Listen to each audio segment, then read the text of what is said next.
He wasn't the most cunning, he wasn't the strongest, and he definitely wasn't the most heroic. Yong Sik was a broken man, deep in debt, struggling with gambling addiction, and full of regret. He entered Squid Game to get one last shot at life, or at least to pay off what he owed. In a game where killing is survival and trust gets you killed, one player tried to straddle the line between desperation and decency. His name was Park Yong Sik, player 007. But his journey wasn't heroic. In one of the series' most emotional arcs, he failed to kill a fellow contestant when he had the chance. Then he failed again. And again. His final act? Becoming a weapon, a literal bullet delivery agent for the game's organizers. But here's the question we're asking today. If Park Yong Sik had survived and faced justice under South Korean law, how long would his prison sentence be? Did he do enough to be called a criminal? Or was he just another pawn, lost in a brutal system far bigger than himself? Let's break down his past, his choices, and what real-world law would say about Park Yong Sik's crimes, or lack of them.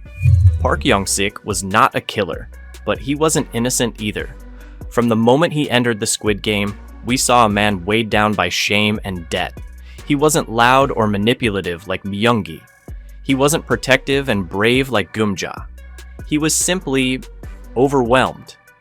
His backstory reveals he's a chronic gambler, one who had lost everything, including his dignity. That addiction is what brought him into the game. Not greed, not thrill-seeking, just desperation. Yong Sik is also the biological son of Geum Ja, though that's revealed subtly. Their relationship is strained. She's cold, he's resentful, but as the games progress, we see moments of potential healing, right before it all collapses. In Season 3, during the hide-and-seek challenge, he's ordered to kill another player, Jang-hee. He tries, hesitates, and fails. Not once, but twice. He's not a killer by nature. He can't go through with it.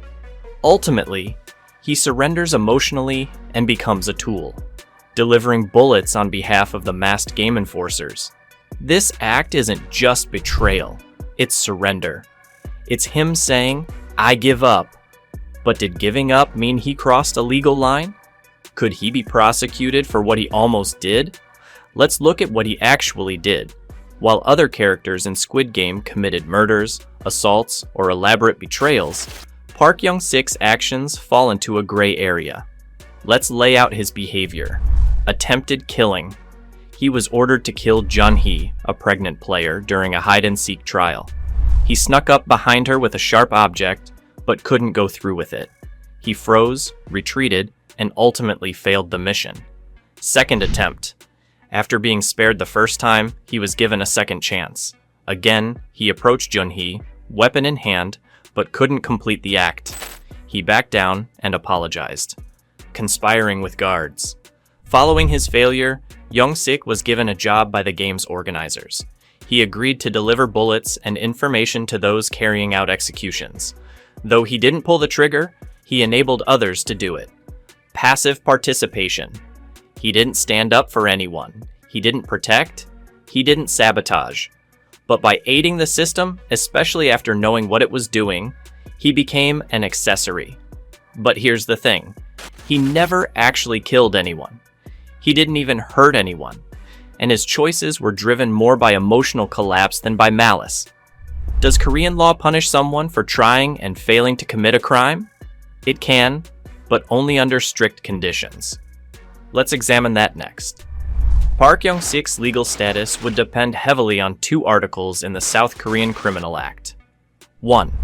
Article 259, Attempted Homicide. If a person tries to kill someone and fails, they can still be punished under attempted homicide laws. Penalties range up to 10 years in prison, depending on intent, means used, danger posed to the victim. In Yong Sik's case, he did hold a weapon. He did approach Jung-hee silently from behind, but he stopped himself and didn't strike. Intent is debatable. Did he really want to kill? Or was he only pretending under pressure? That ambiguity weakens the prosecution's case. Article 30, Accomplice Liability.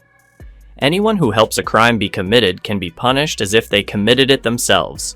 This includes providing tools or resources, relaying information, transporting weapons. By handing over bullets to the guards who executed others, Yong Sik could be charged as an accessory to murder. However, accessory charges require proof that he knew how the bullets would be used, and that he delivered them willingly. The defense could argue he acted under duress, fearing for his life. Why so lenient? Yong Sik never caused direct harm. He failed to follow through on killing Jun-hee twice. He acted more out of fear and pressure than personal gain. He was emotionally unstable, possibly suicidal, and deeply regretful. His involvement with the guards was passive, not aggressive. Most judges would likely see a man who lost control of his life, not a hardened criminal. Probation and counseling. South Korean courts often order mental health treatment for first-time offenders acting under emotional distress. Yong Sik would likely fall under that category. Aggravating factors. He accepted a role helping the guards. He approached a vulnerable woman, Jun-hee, with a weapon twice. He knew the rules of the game, yet complied with orders to deliver lethal tools. Mitigating factors. He never killed anyone. He couldn't go through with the murder twice. He was under extreme emotional stress and manipulated by the game masters. His involvement was passive and limited. He has no criminal record, no history of violence. He attempted to withdraw from violence, showing moral hesitation. In real South Korean courts, mitigating factors like remorse, emotional breakdown, and mental vulnerability hold significant weight. That's especially true when there's no physical harm caused. If Yong Sik's defense emphasized his addiction, his guilt, and his refusal to commit murder, he'd have a very strong case for leniency. In a South Korean courtroom, Park Yong Sik would not walk free, but he wouldn't be locked away for life either. Most likely, the court would sentence him to 1 to 3 years, but suspended, meaning he wouldn't serve time unless he committed another offense. He might also receive mandatory counseling, probation, and possibly a symbolic fine. In the eyes of the law, he was weak, not wicked, and the punishment would reflect that. No prison time served. Light sentence, emotional recovery recommended. Park Yong Sik's story is one of failure, not as a villain, but as a man who couldn't rise to the moment. He didn't kill. He didn't fight. He folded. But in real life, that matters. The law punishes action, not just intention. And since Yong Sik never harmed anyone and backed away from violence, South Korean courts would likely go easy on him.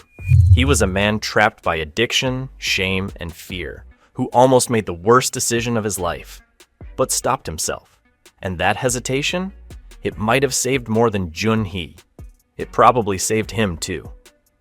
How long would Park Yong Sik's prison sentence be? 1 to 3 years, suspended. Probation, not prison.